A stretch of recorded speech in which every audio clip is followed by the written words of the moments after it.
Comité Nacional del Paro anunció este 15 de junio el cese temporal de las protestas que iniciaron el pasado 28 de abril en Colombia contra el gobierno del presidente Iván Duque Márquez.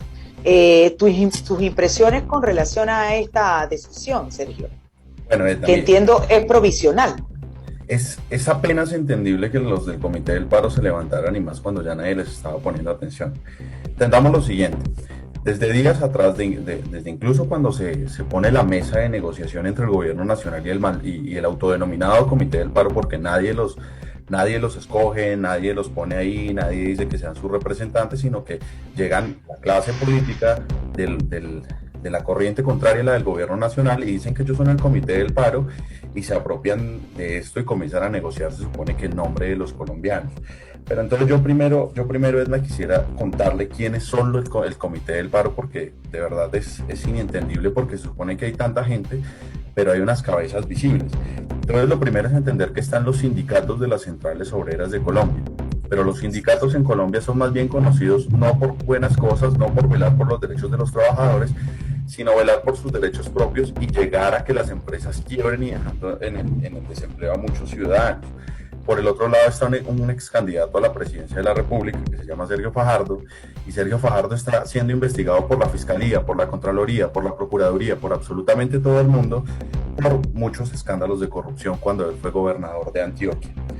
Por otro lado está el exministro Cristo, que fue un ministro de la anterior presidencia de la República, el antecesor de Iván Duque. Es una persona que era reconocida porque llegaba, se encontraba con unos congresistas que tenían una dudosa reputación, se encontraba y pasaban los proyectos de ley con algo que se llama acá en Colombia mermelada, que es repartirles puestos, contratos y demás cosas. Curiosamente, él era quien los manejaba y cuando se encontraba con los congresistas podían pasar los proyectos de ley que tenía el gobierno en su respectivo momento. Muchos investigados, por ejemplo, el caso de Odebrecht, ha habido desfalcos impresionantes dentro del país. Por el otro lado está Humberto de la Calle. Él fue ex vicepresidente de la República de Colombia, es ex vicepresidente, y fue uno de los negociadores en La Habana con el cartel narcotraficante y terrorista de las FARC, que tenía cientos de contratos y millonarios contratos con el gobierno anterior. Y por el otro lado, cuando fue escogido como vicepresidente de la República, se descubrió que fue escogido con dineros del narcotráfico. Entonces, y por el otro lado, uno de los gremios más importantes y los que aglutina a una parte importante de nuestra sociedad, que son los maestros, que se llaman FECODE, la Federación de Educadores Colombianos, representados por un tipo que se llama Nelson Alarcón.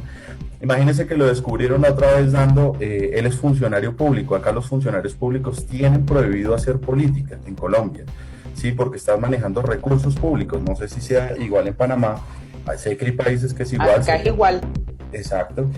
Y resulta que el personaje le estaba dando un discurso público a la persona en la cual diciendo que toda la convocatoria del paro era para derrumbar y para acabar con el gobierno nacional, para destruir en las próximas elecciones que son dentro de un año al partido de gobierno. Entonces estaba haciendo política pública. Y ahora le cuento todo dato sobre FECODE y sobre Nelson Alarcón. Según cifras de la OCDE, la educación pública de Colombia es la peor. Imagínense eso. Pues se supone que los representantes de los educadores y que se supone que les interesa muchísimo la niñez en Colombia, pues eran los que estaban citando todo el paro y son los que se autodenominaron Comité del Paro. Entonces, para que usted más o menos entienda la hoja de vida de estas personas que lejos de ser honorables, son unas muy malas personas para el país. Incluso los mismos marchantes son los que rechazan en este momento al Comité del Paro, al mal llamado Comité del Paro. Ellos se sentaron allá con el gobierno, al no representar a nadie, el gobierno dejó de ponerles atención y les dijo, pues no negociamos más con ustedes. ¿Qué pasó? Absolutamente nada. Ellos se supone que estaban negociando con el gobierno y dijeron que tenían que levantar los bloqueos, fue a lo que se comprometió el autodenominado Comité del Paro. ¿Y sabe qué pasó?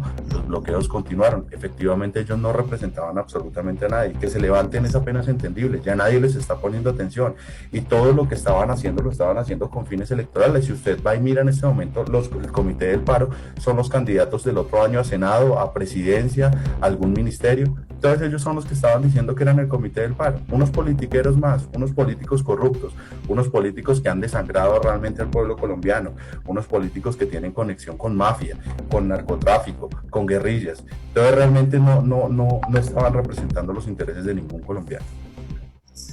Sergio, buenas tardes. ¿Qué costo tiene o deja hasta el momento el paro?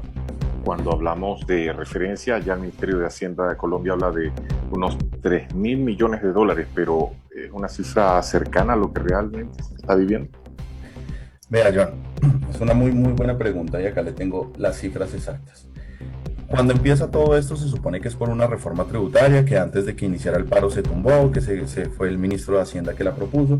Él estaba en ese momento pensando recaudar 6.000 millones de dólares, 23 billones con B de pesos colombianos. Actualmente hemos perdido 3.000 millones de dólares, o sea, la mitad de lo que se hubiera recaudado con esa reforma tributaria, que de hecho tenía un enfoque muy social y es lo particular, porque en este momento los que están convocando al comité, a los paros, perdón, se supone que representan a la sociedad de las clases más vulnerables de Colombia. Y estas personas son las que más afectadas se han visto en este momento porque, por ejemplo, a razón de la pandemia se les hacían unos giros monetarios para que las personas pudieran pagar su arriendo, comprar alimentos, que pudiesen vivir, digamos que no de la mejor manera, pero sí pudieran tener una dignidad en su vida. Y resulta que por ejemplo, esos programas sociales tienen que recortarse en este momento. De hecho, se acaban, o si no se acabaron ya, se tienen que acabar este mes porque no hay cómo recaudar esa cantidad de dinero. Ahora, le cuento, 3.000 millones de dólares se han perdido gracias al paro. Ha habido 3.440 bloqueos. Ha habido 2 bebés asesinados, porque han sido asesinados por culpa de los bloqueos de los manifestantes que no dejaban pasar las ambulancias cuando llevaban a 2 bebés. Es una cosa impresionante. Mientras tanto, la fuerza pública ha levantado 1.119 bloqueos. Entonces, cuando el comité del paro sale y dice que es que ordena levantar los bloqueos, no tenía nada que ordenar porque la fuerza pública ya había cumplido con su trabajo, que era levantar 1.119 bloqueos.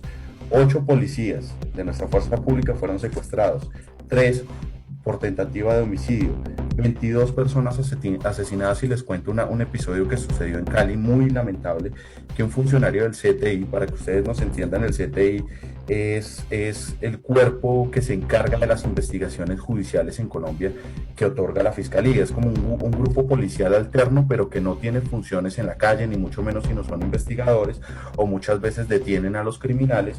Pues uno de ellos iba lastimosamente pasando por donde había en ese momento una convocatoria del paro, y lo asesinaron a piedras y patadas. O sea, ustedes imagínense esa vaina tan horrible, cómo puede llegar a ser que a una persona la asesinan así solamente por ser funcionario del Estado.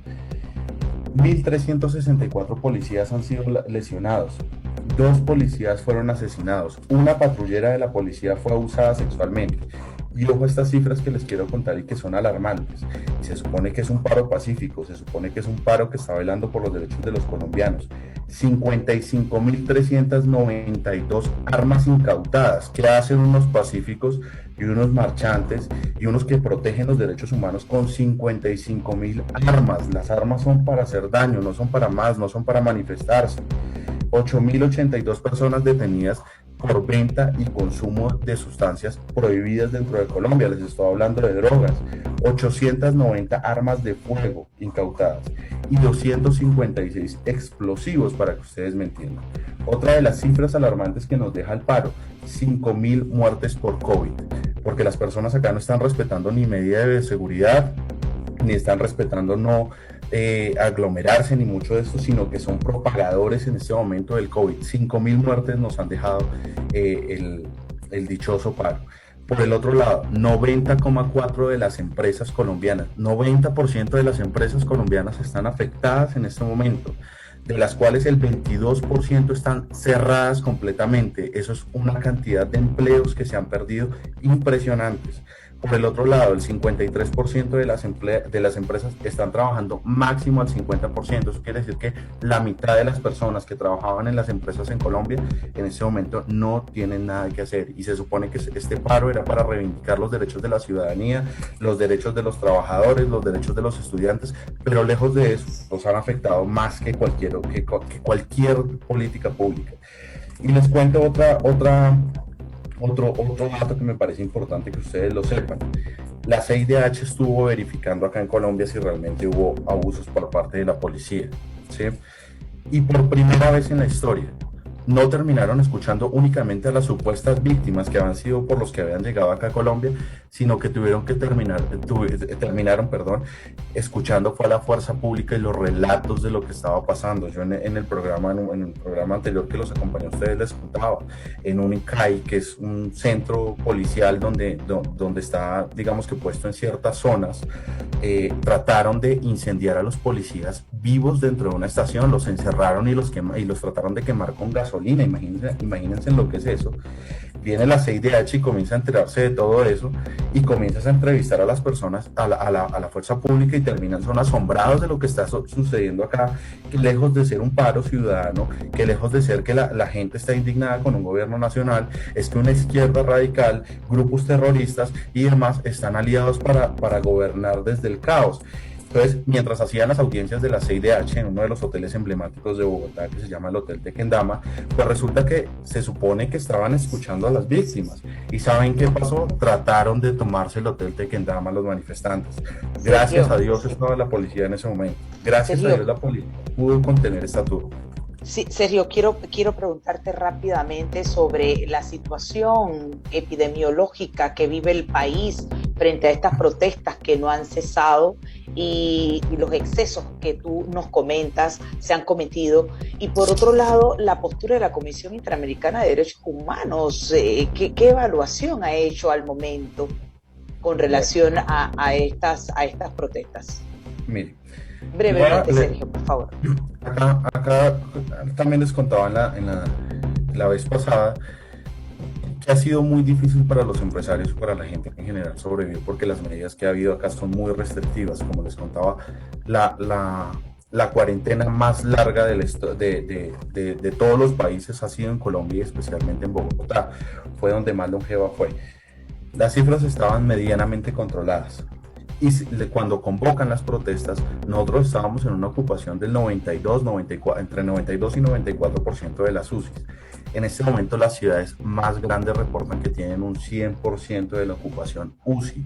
La gente se está muriendo porque no tiene oxígeno, y aparte de eso, como hay bloqueos en las vías, pues resulta que no se puede transportar el oxígeno entre clínica y clínica, entre población y población. Los puertos de ingreso acá a Colombia, como el puerto de Buenaventura, está cerrado porque resulta que los manifestantes, lejos de ser manifestantes, son actos de terrorismo y actos de delincuencia, entonces tienen que cerrar obligatoriamente. Las empresas internacionales de transporte dijeron que no iban a usar más el puerto de Buenaventura, dejando todavía más desempleo.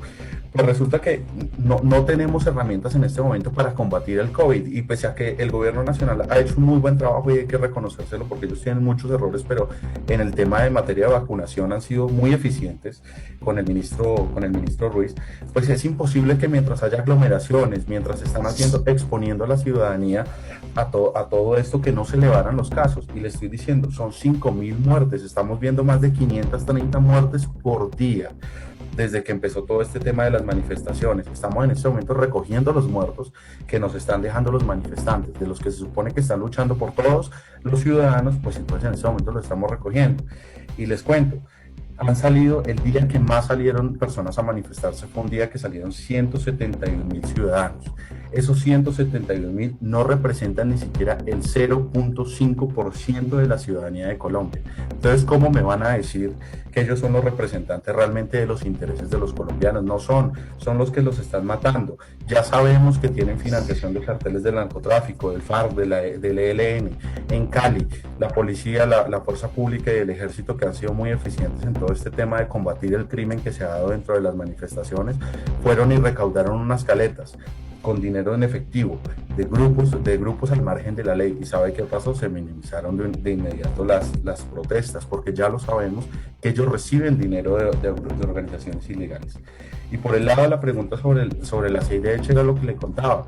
Terminaron escuchando, se supone que al que era el victimario, porque resulta que los vejámenes que estaban haciendo en ese momento era contra la fuerza pública, era contra las instituciones del Estado, era contra la ciudadanía en general. 1.500 personas han sido afectadas que no tenían nada que ver con la protesta. Lo que les cuento del cartel de los desaparecidos, resulta que dicen que hay un joven desaparecido que estaba manifestando, lo sacan por las noticias, lo sacan en la página de la Fiscalía General de la Nación, y resulta que sale el joven y dice: pero venga, yo no estaba marchando, yo no tengo nada que ver con ellos, yo no estoy desaparecido, véanme acá. Entonces, que esas eran las cifras alarmantes que ellos mostraban